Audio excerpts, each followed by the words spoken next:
They laughed at a quiet boy for saying his dad was in special forces. Even the cop joined in. But when the truth walked through the school doors in full uniform, the silence said everything. It started over mashed potatoes and chocolate milk. Kendrick Mays was sitting at the edge of table 6 in the Jefferson Middle School cafeteria in Fresno, California. He had his tray, his earbuds in, and his mouth shut. Just like every other day. That's how he liked it. Blend in, finish lunch, go back to class. No waves, no noise. Just another day to get through without being noticed too much. But today, someone noticed.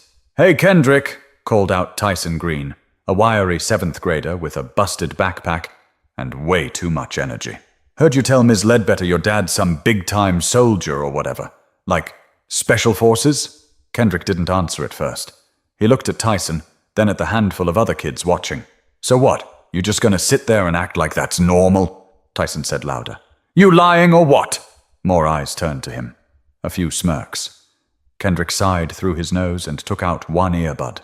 "I'm not lying," he said quietly. "He's in the special forces." There was a short silence, just long enough for people to lean in, and then the laughter started. Loud, sharp, mean. Even some kids who didn't know Kendrick joined in. That was the kind of school this was. If someone else was the target, you laughed to stay off the radar. From across the room, the school resource officer, Deputy Rick Callahan, leaned back in his chair. He was chewing gum and checking his phone, but caught the noise. He stood up and walked over, probably expecting to break up a fight. "What's going on here?" he asked in that flat, uninterested voice he used when he already didn't care about the answer. "Nothing," Tyson said, grinning. "Just asking Kendrick about his dad. Says he's special forces or something." Callahan looked down at Kendrick, then scoffed, loud enough for everyone to hear. "Special forces? Really?" He chuckled. "Yeah, and my uncle's James Bond." That got the biggest laugh of all. The officer's voice carried. Some kids banged the table. A few even clapped. Kendrick just stared at his food. Callahan gave Kendrick a dismissive pat on the shoulder. "Come on, man.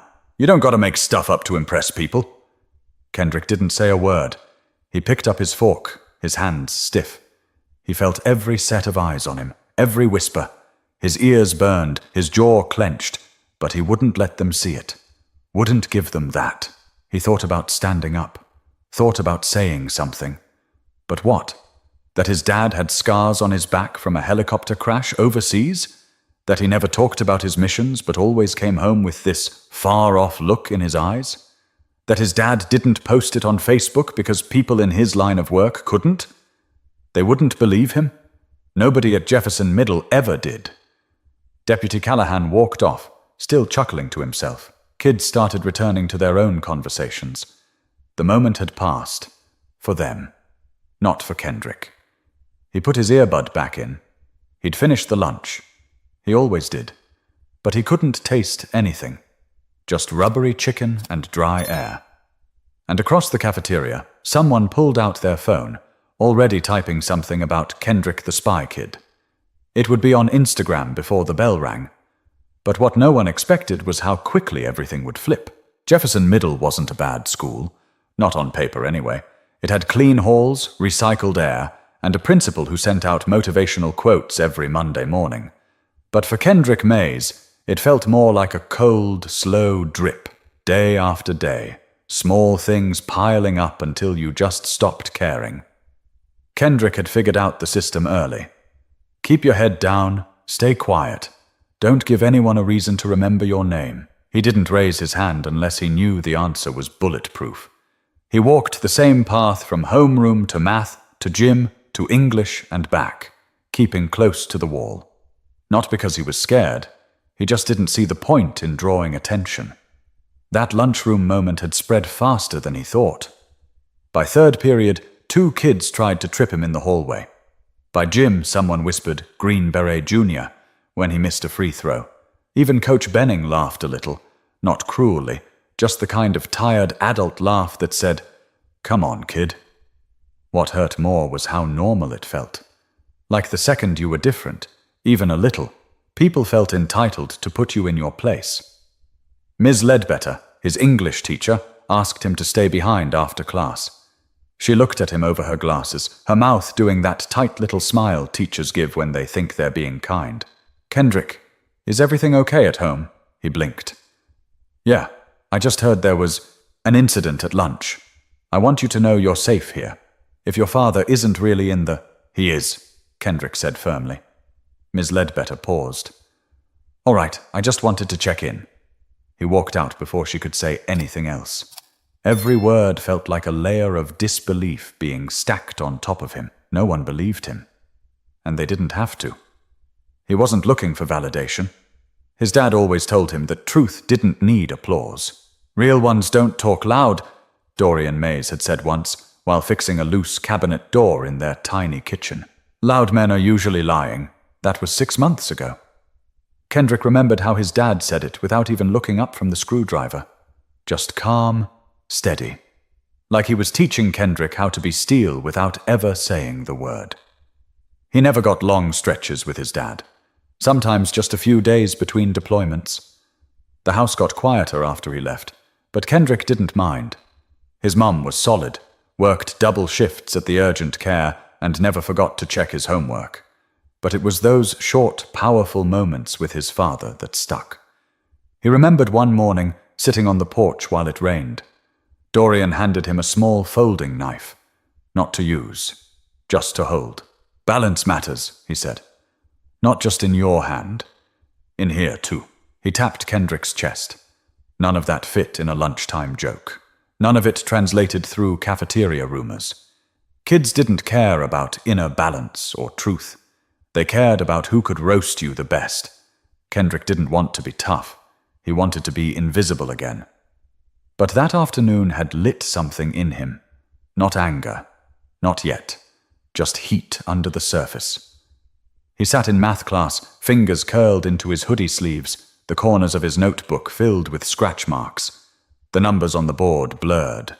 His leg bounced under the desk. All he wanted was to finish the day. That's when his classroom door opened. Mrs. Castillo stepped in from the hallway and leaned toward his teacher, whispering something. The teacher glanced at Kendrick, then nodded. "Kendrick," she said, "you're being checked out. Grab your things." Checked out? That never happened. His mom was working a double, and his dad wasn't supposed to be back for another month. Confused, he stuffed his books into his bag and walked toward the door. Mrs. Castillo didn't say much, just gestured for him to follow. Still, that one afternoon would change how they all saw him. Outside, the sky had dimmed. Not dark, but that weird in-between time where shadows start to stretch longer than they should. Kendrick followed Mrs. Castillo through the main corridor toward the front office, still trying to piece together who could possibly be checking him out. His mom would have called, unless something happened. His chest tightened at the thought.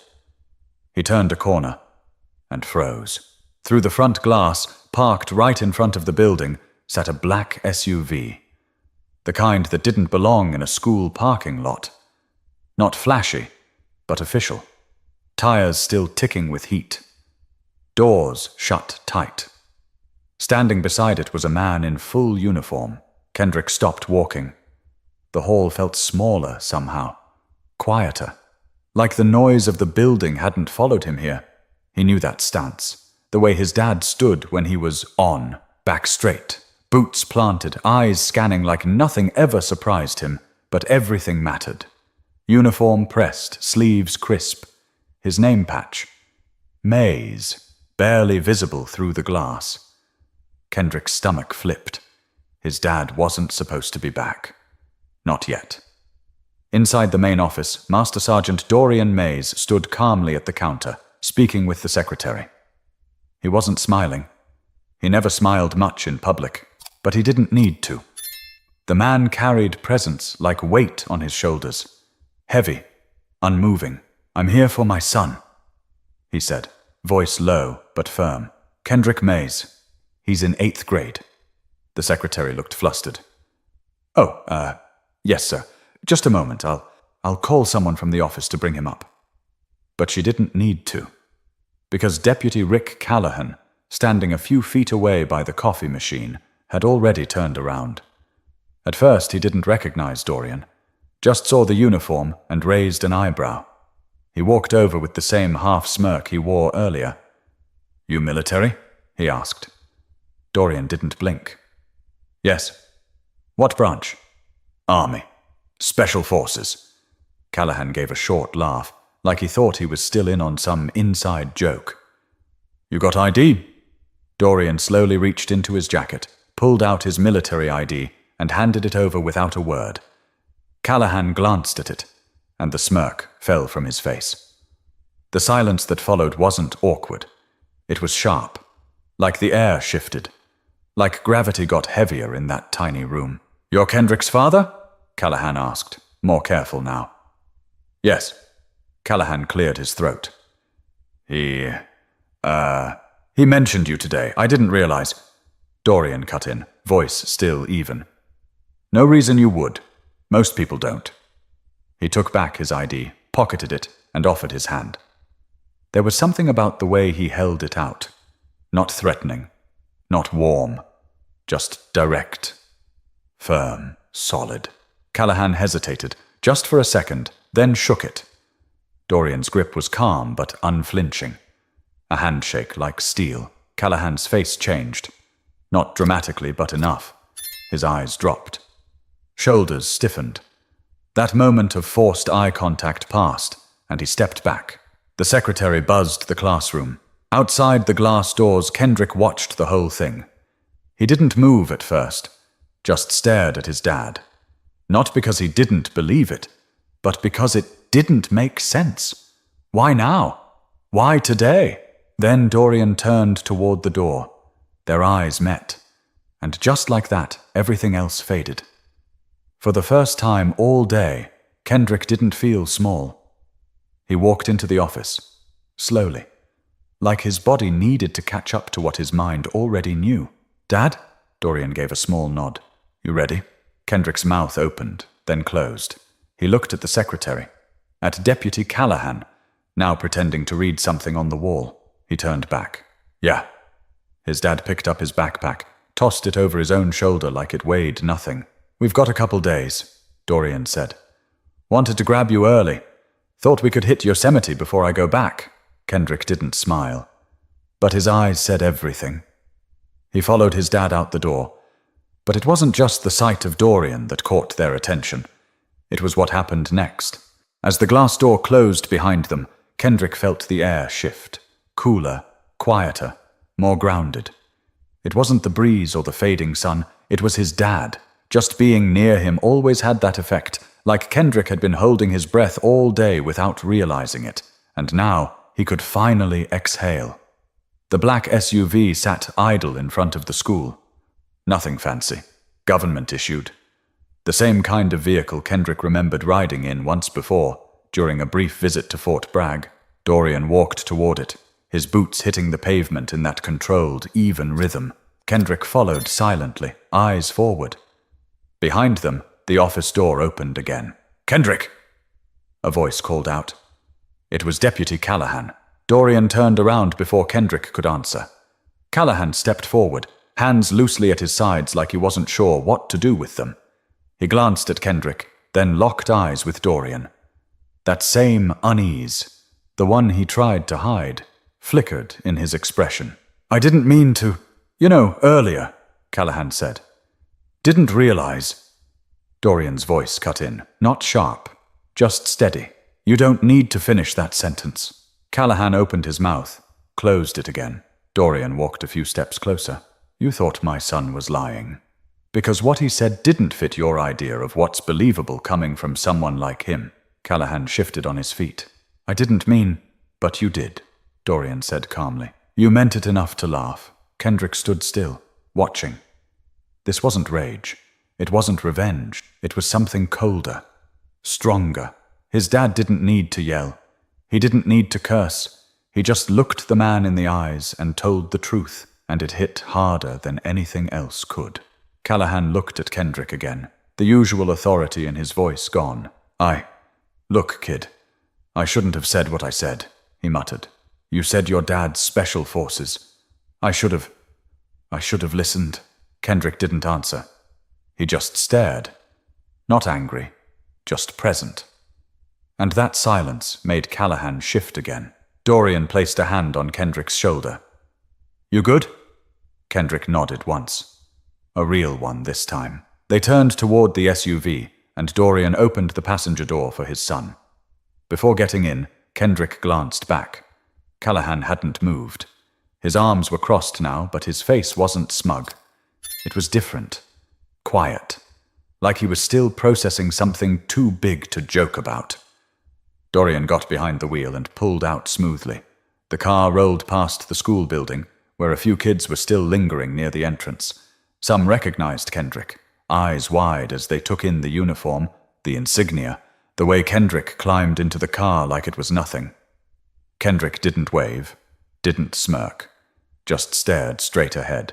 Inside the SUV it was silent for a minute. Then Dorian spoke, eyes still on the road. Heard what happened today.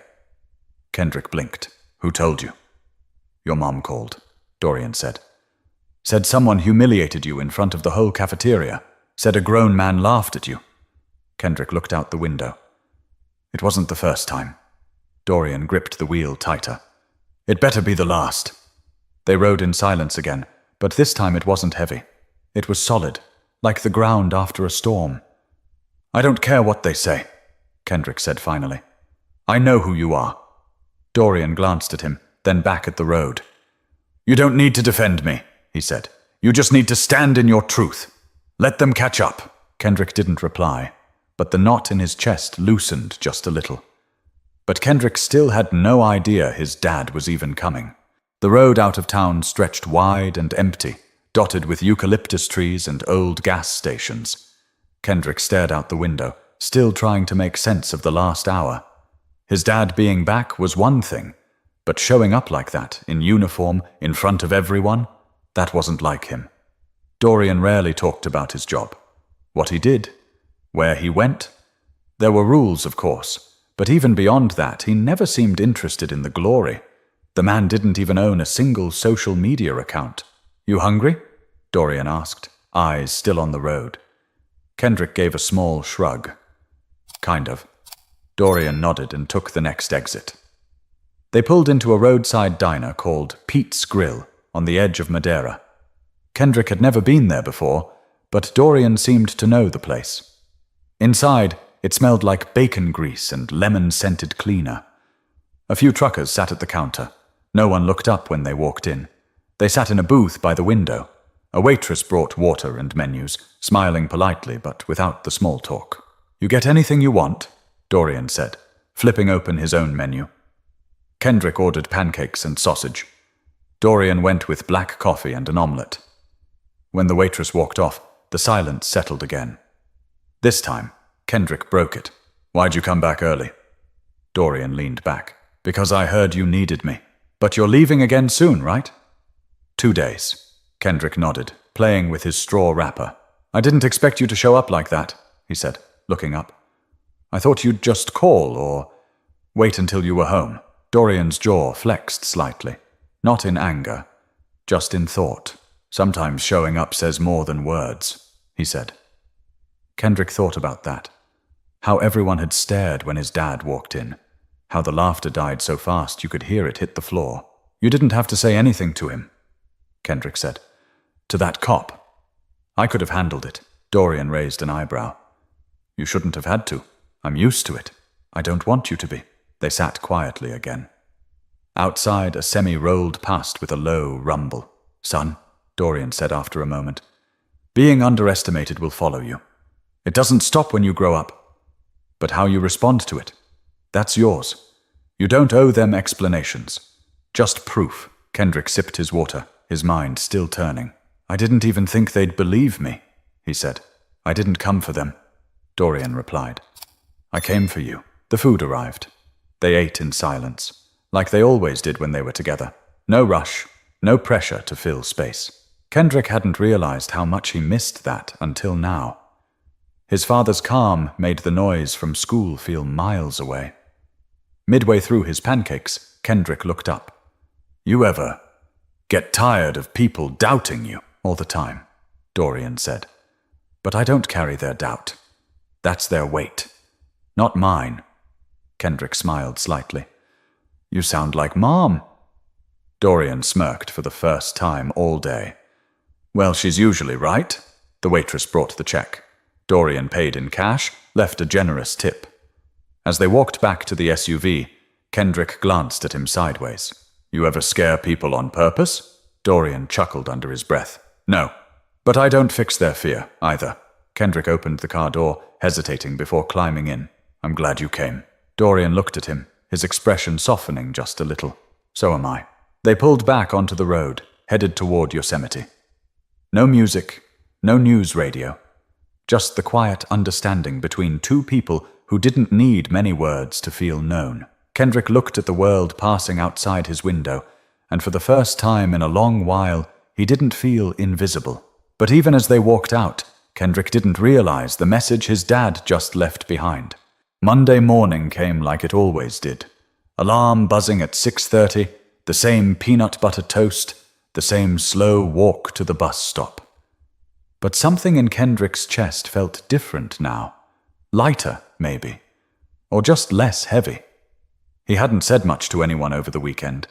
He and his dad had spent 2 full days hiking around Yosemite, talking about random things. Music, books, old memories. Nothing heavy. Nothing forced.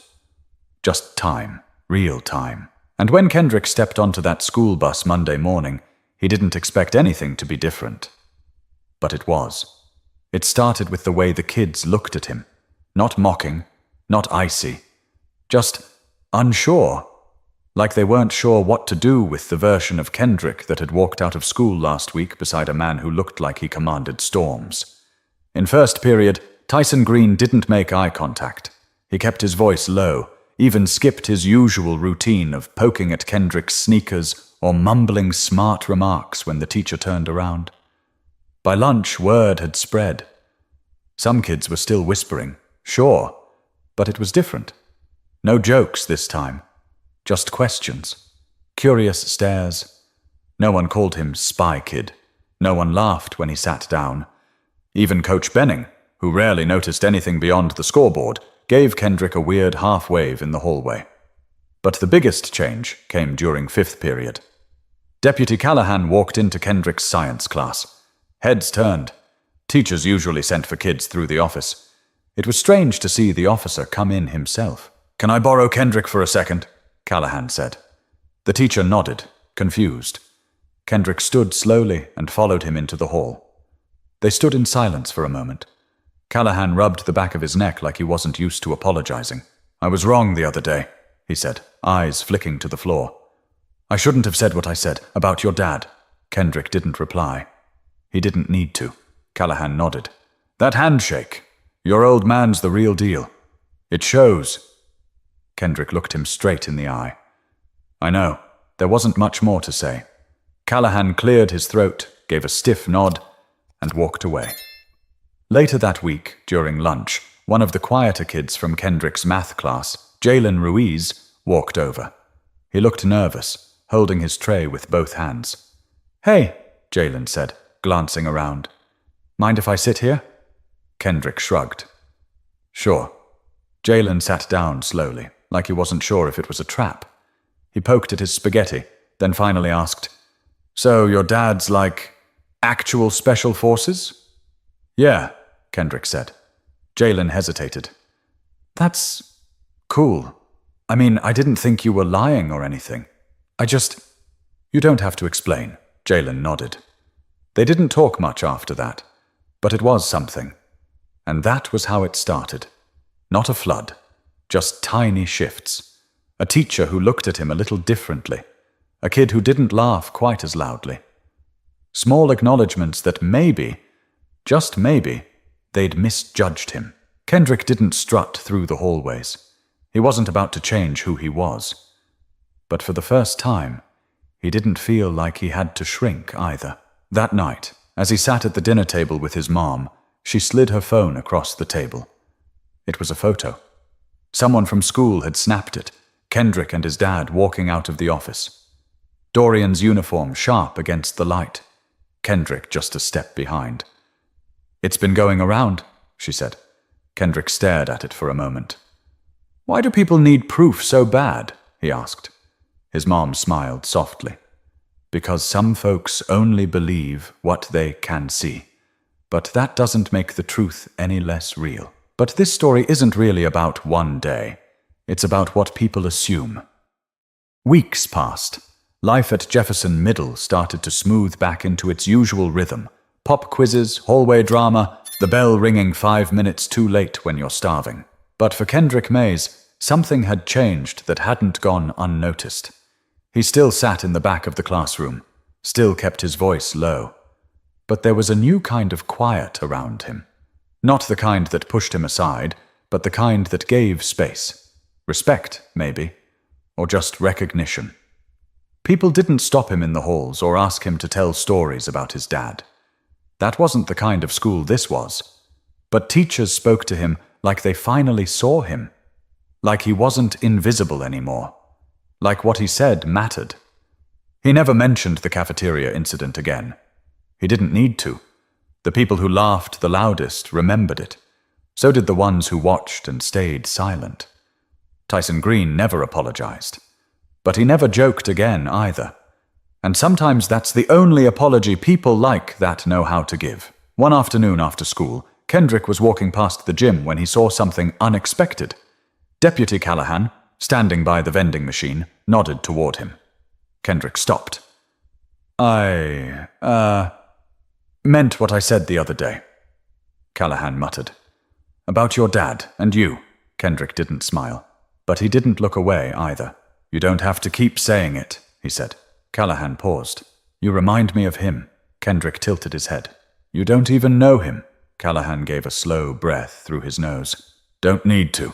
You walked through a whole room of people laughing and didn't say a word. That takes more strength than most adults I know." Kendrick gave a small nod, then kept walking. He wasn't looking for praise, but it felt like something had finally shifted in that man.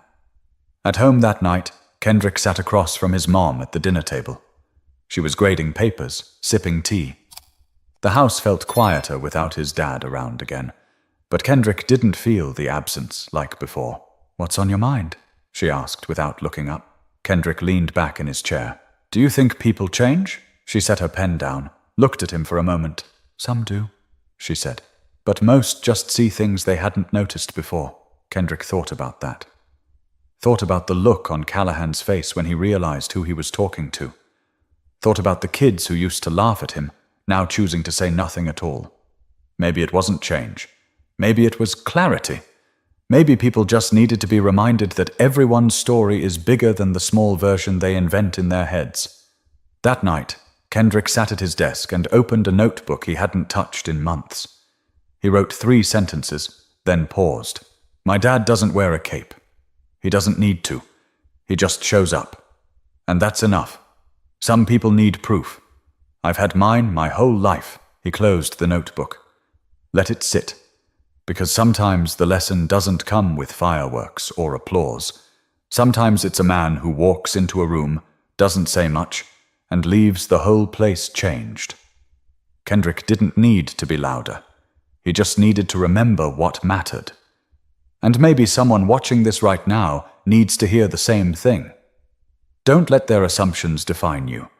Let your truth do the talking. If this story made you feel something, if it reminded you of someone in your life who carries strength quietly, take a second to hit subscribe. These stories matter, and they deserve to be told. Because the world doesn't always listen to the quiet ones. But maybe it should.